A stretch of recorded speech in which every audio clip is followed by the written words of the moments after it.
বাবর আজ সেই মামলাতেই দণ্ডিত হলেন। ২০০৪ সালের ১ এপ্রিল গভীর রাতে চট্টগ্রামের রাষ্ট্রায়ত্ত ইউরিয়া সার কারখানার ঘাট থেকে ট্রাকে তোলার পর আটক হয় বিশাল এই অস্ত্রের চালান। মামলার বিবরণে উল্লেখ করা হয়েছে, ভারতের বিচ্ছিন্নতাবাদী উলফার জন্য এই অস্ত্র পাঠানো হচ্ছিল বাংলাদেশকে ব্যবহার করে। চট্টগ্রাম বন্দরের বহির্নোঙরে জাহাজ থেকে নামিয়ে সিইউএফএল এর জেটিঘাট ব্যবহার করে অস্ত্র ট্রাকে তোলা হয়। এরই এক পর্যায়ে উদ্ধার করা হয় অস্ত্রের চালান। ওই ঘটনায় অস্ত্র ও চোরাচালান আইনে ২টি মামলা হয় ঘটনার পরদিনই। একই বছর জুন মাসে মামলা দুটির চার্জশিট দেয়া হলেও ২০০৭ সালে অধিকতর তদন্তের আদেশ হয়।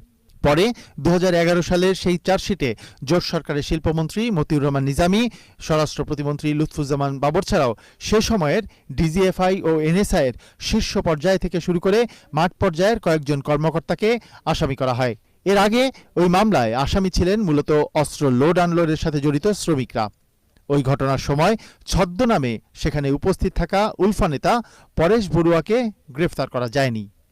এস এম বাবু, এটিএন বাংলা।